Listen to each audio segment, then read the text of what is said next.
Greetings. This is the Solo Gamer, but you can call me Matt. And today I got something on my mind that I kind of wanted to share.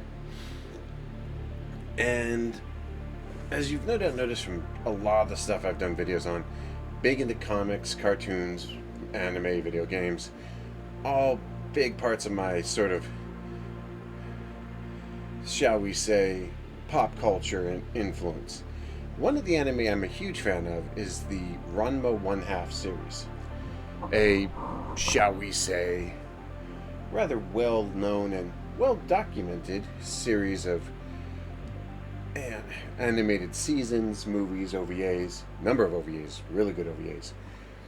And it came out in the 90s, and as a result, it had a number of games based upon its,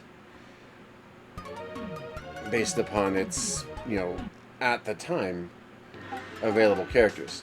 Now, this was the first game of its kind that I know about. And this is, in fact, its story mode. But as you can see, it dealt mostly with the very early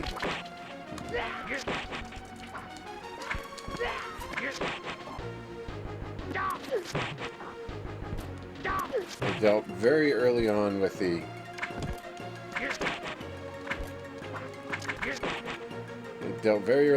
the early series, I think up to about the third season. It was unique in that it didn't have the same jump mechanics you would see in later games. Like, for example, it doesn't have the jump mechanics you can see in, say, Street Fighter.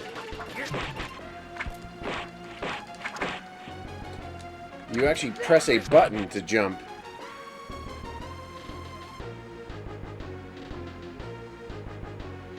And that's one of its unique traits, is that you have to press a button to jump in this version.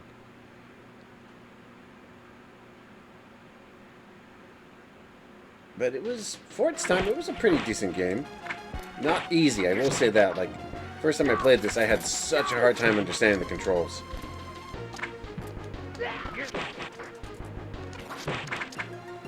Once you understood the moves, they were pretty straightforward. It was mostly pressing the same button repeatedly or hitting two buttons together.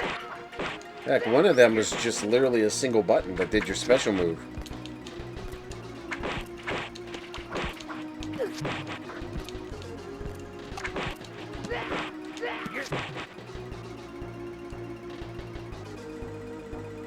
But it was, for the time, a fairly decent, if not exactly groundbreaking, fighter for its time.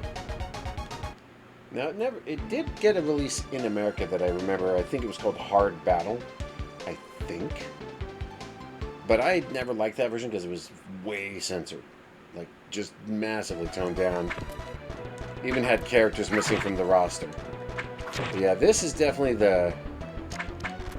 like the first 2 or 3 seasons worth of the Ranma 1/2 series. Plus, I don't know, actually technically be up to like the 4th or 5th, because he knows the Hiro Shotonaw. So yeah, like, it was definitely like ahead of its time for the era. But then again, we were always 2 or 3 years behind step on these things anyway. So what we got and what the Japanese had were usually vastly different. It's funny, one of the biggest gags in the series was the fact that Ranma as a boy has half the female cast chasing him. Ranma as a girl has half the male cast chasing him, based on different factors. But it's hilarious because, like, with the girl Ranma, they're all after him when he's a girl, because everybody wants to jump his bones. He literally wants to get in her pants. Like her brother Kuno is infatuated with the female version of Ranma and never gets it in his head that they're the same person.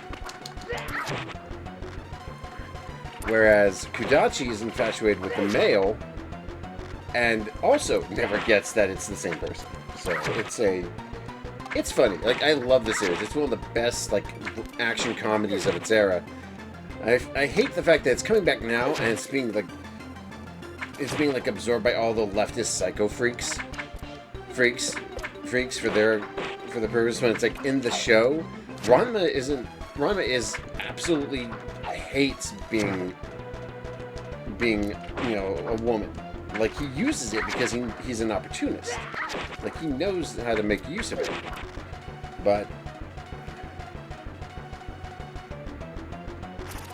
like, he hates it. He despises it. And there is like a whole thing where his mom has to help him get used to using it because, like, she's like, all right, yeah, fine, you're my kid, I don't care. But he always is looking for a way to reverse the effect. Ow. But yeah, this is the first game that came out, and it's good, but it is definitely one of the harder releases for the era. Like, it was definitely a challenge at the time. Especially due to the weird control scheme. But later, 2 years later, a different game would come out.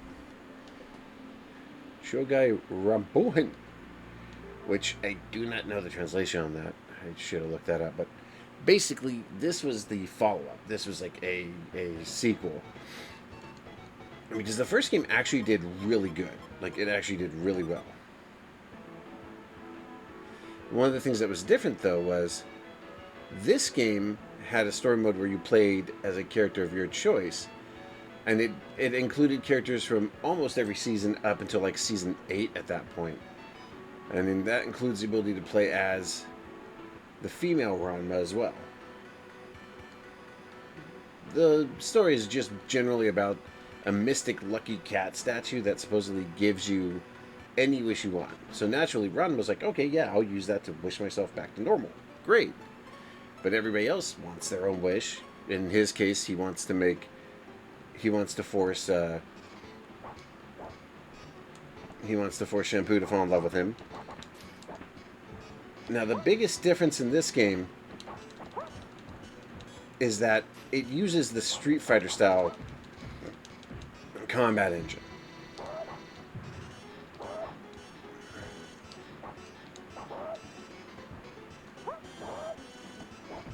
So, like, it uses a lot of the same moves from Street Fighter. Which, admittedly, I do not know the actual moveset. Like, it's funny because I actually haven't played this game in what feels like forever.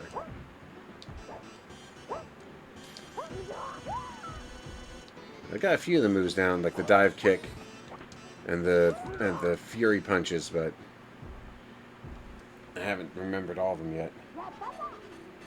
You'll also notice, like, they don't even shy away from it. Like, the Rum is literally wearing underwear.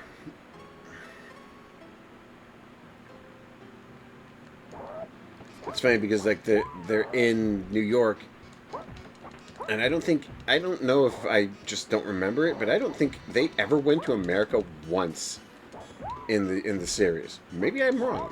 It's been a long time since I've seen it, and I really do need to rewatch it sometime.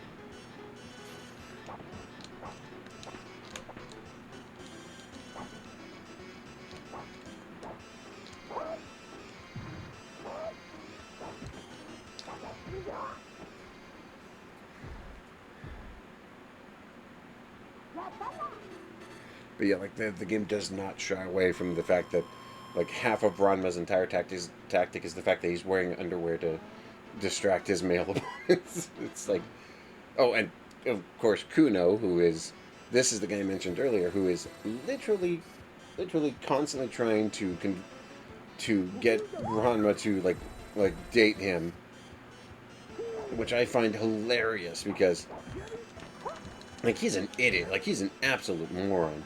He's also like super rich, and his family has all the money, so, like, he doesn't care.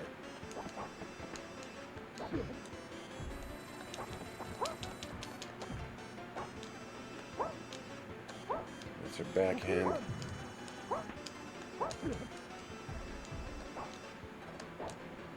I do not remember if Ranma has the Hirushoten Ha in this game.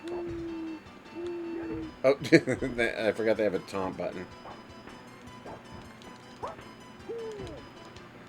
But yeah, it's one of those games where, like, it was clearly, like, someone's attempt to get in on the Street Fighter market. But it's actually still a decent game. Like, it's not going to win any awards, but it has good sprite work. It has solid visuals. The backgrounds are nicely animated. But it's supposed to be like a world tour type deal. And so, like, you see, like, this is supposed to be Niagara Falls, I believe.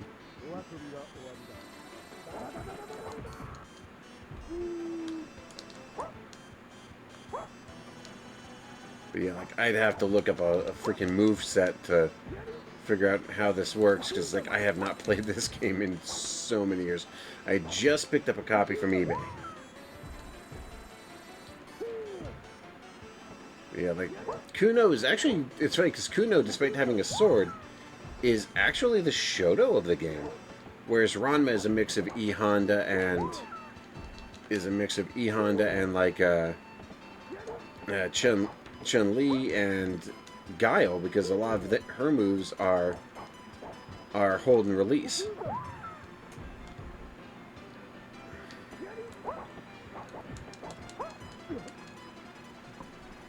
Not that matters. If you know the chestnut fist, the super fast punches, that can usually break through just about anything.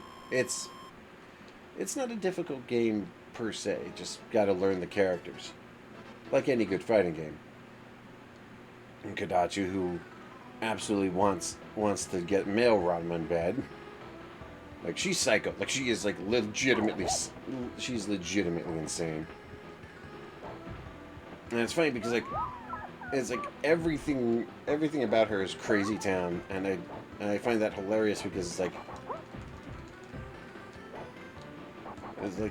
you see her fight, and she's using acrobatics gear and, like, you know, poison flowers and all kinds of crap. It's like, and you can see, like, how her character design influences other characters from other anime.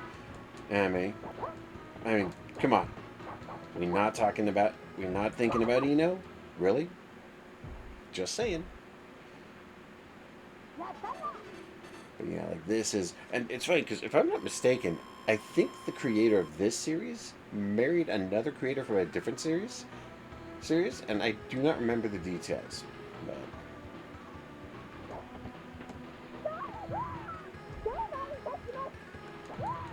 Ow!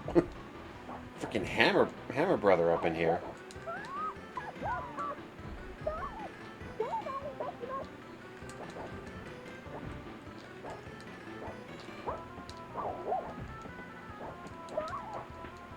And I think, like, the taunt has something to do with your super moves.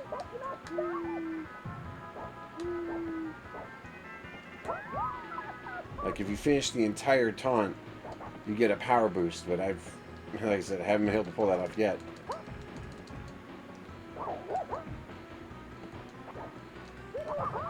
There goes Hirushoten Ha. So, and that is actually the flash kick animation. It is the hold down, press up kick, and boom. Which makes sense. It is a defensive technique. I love how it's Ryoga has Peach-on in the bottom right corner.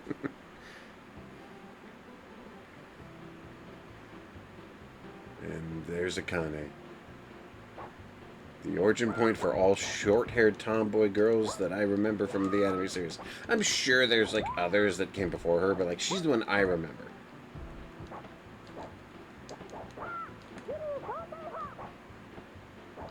Seriously, this game's a pixel art 16-bit game with freaking boob physics.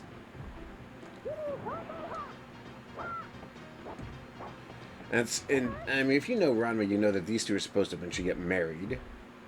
Which, I mean, it's an arranged marriage, and neither one of them likes it. So, it is a thing. I always thought that was funny, but I get that's like, I think that's, like, not an uncommon thing back in Japan's history, but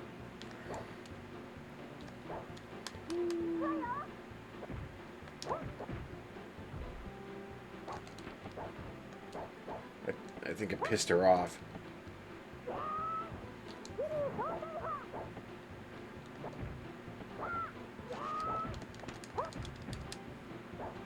That's right, because like she actually has superhuman strength in the show. Like they remark on it multiple times how like Akane is insanely strong.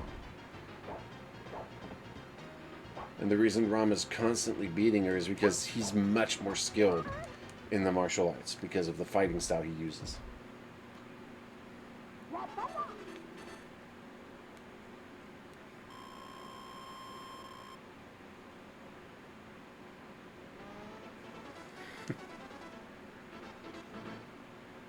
This is the boss.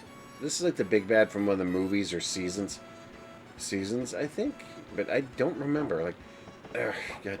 See, this is what happens when you get out of anime for a while and you kind of forget where everything was, and then you come back to it later and find out it's like, oh, right, that was a thing.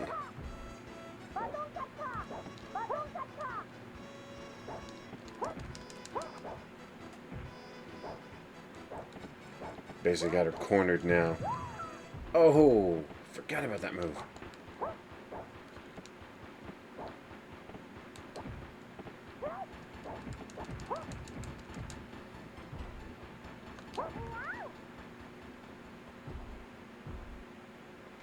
But yeah, as a general rule, one of the things I loved about the old school days, especially with the NES, was how if you knew how to do it, you could hard mod an NES and just play these straight.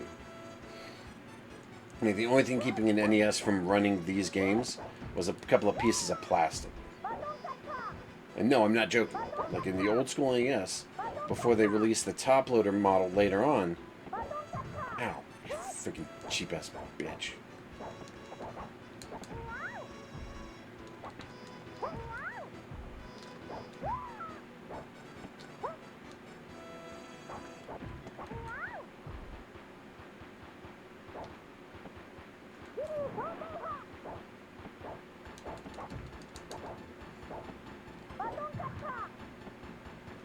But yeah, like on the old NES, and you didn't even have to on the top-down version because it didn't have the little pins to begin with.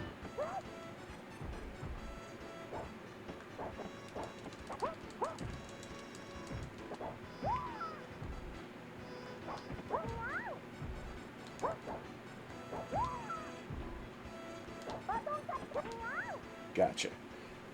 So like you could actually import this stuff and then play it literally from more or less any modded or top down or second gen Super Nintendo, because the second gen didn't have the pins that locked it out. Ooh, shampoo. Another girl who is constantly trying to get male Ranma to marry her because originally it was she was trying to kill female Ranma because female Ranma beat her in a tournament for some massive prize after Ranma and her dad accidentally ate the prize because they'd been traveling through China for weeks on end and were starving. Oops.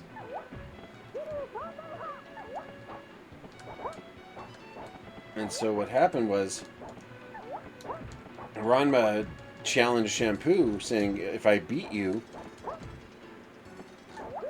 you have to, then the matter's settled. And so Shampoo agreed, and then Ranma literally one-shots her. One-shots her in girl form at the time.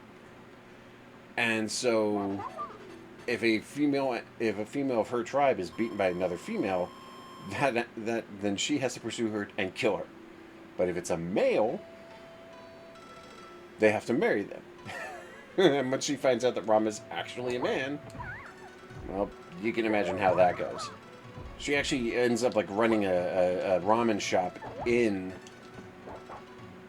She actually ends up running a ramen shop with her grandma, who actually teaches a lot of the techniques Ranma learns over the course of the series to her.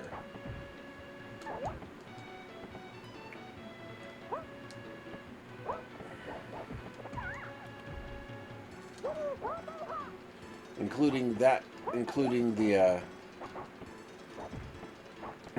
the chestnut fist super punch technique, and then that hurricane punch you see. Yeah, her grandma teaches her that to help her help a transformed Ranma beat their grandpa, who's a lecherous psycho pervert. It is quite funny, but it's also like one of the coolest things in the series is how they teach Ranma to use that technique. It's actually super detailed and in depth. And another woman who wants to marry Ranma. She runs a Japanese pizza parlor or something, an okonomiyaki, I think they call it, or something. Hence the spatulas. And I always remember her being incredibly difficult. Because that stupid special gives her so much freaking range.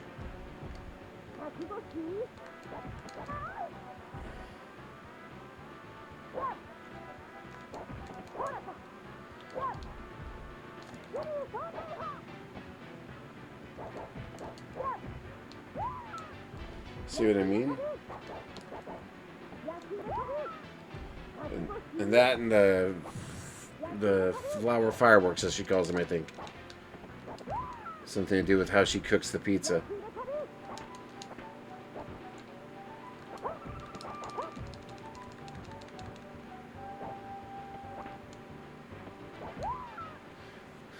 But yeah, this is one of those series that I think a lot of people missed out on. I'm actually going to have a follow-up to this because I've got another item coming in for the series with the PS1 game, Battle Renaissance. Which I think was like the last main game in the series. Like I don't remember what games came out later. There was also a bunch on like the TurboGrafx and PC Engine, which I cannot find. But like this was the ones I remember growing up.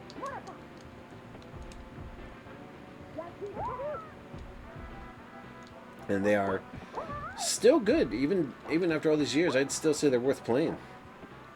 And I definitely could see how, like, compared to modern stuff, they might seem a little primitive, but they still.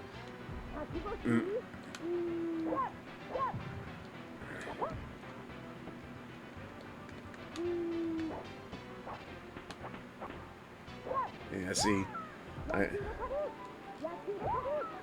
see, I had that boost going on and I lost it.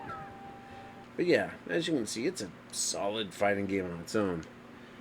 But it's an example of how we got a lot of great games, but a lot of them were heavily, and I mean ridiculously, truncated and reduced compared to what they actually were when they were released in, say, Japan.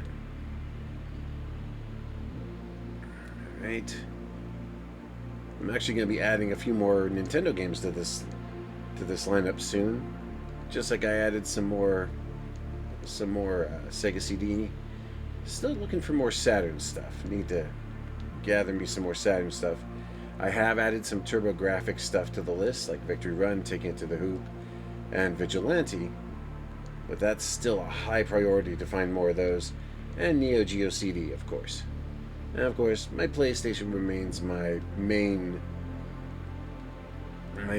listing. I need to find the Midway Collection 1, I have Midway Collection 2. I do have Legacy of Kain, but it doesn't work on this system for some reason. I don't know. It's the graphics do not scale correctly, I think. And then, oh wait, I was going to remove you because you broke and we're not working.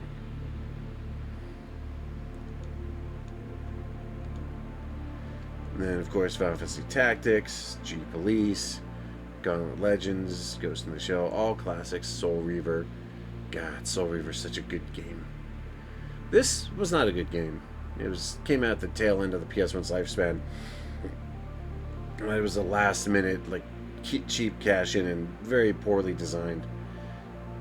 This, on the other hand, was not. But you can see, like, this is why I love retro, because there's so many choices. Disruptor, another good one. Descent Maxos, another good one. The Colony War series, fantastic.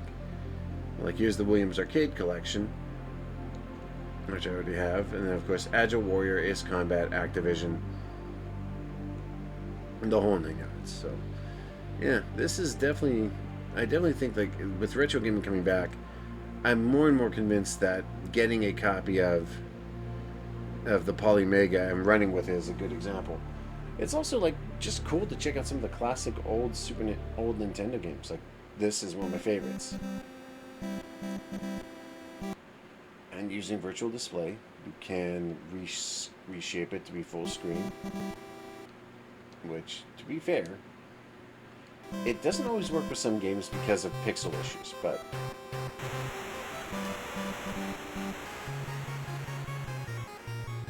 God, I remember this game. Me and my cousins spent so much time playing this blasted thing.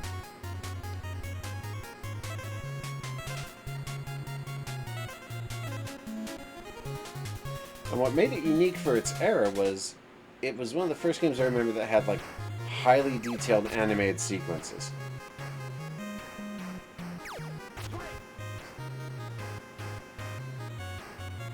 If I can get a home run here.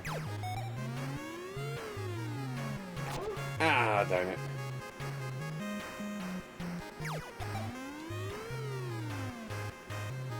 And oh, I love the fact that the refs are bunnies. Just for no reason. Bunny ref. Damn it.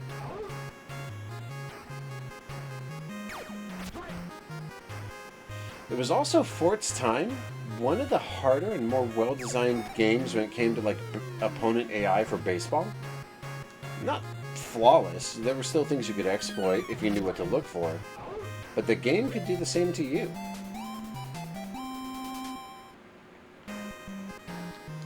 Like this little trick, where if you do it from there, it immediately can trip up some of the batters by making them swing too early or too late. But you have to be careful because if you don't, you can mess up and have trouble. But it can work. See? Line drive right out the field. Got right by me.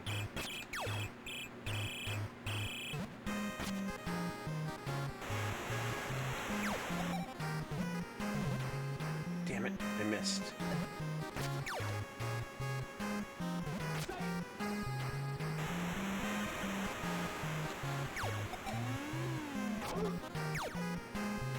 Ah, crud. I messed up.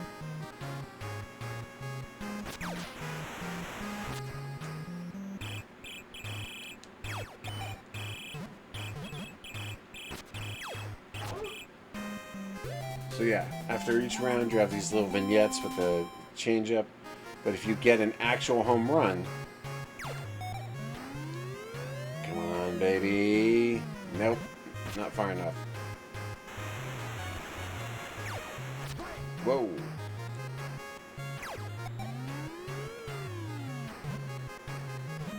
Well, see, I could steal a base right now, but I don't think I'd succeed.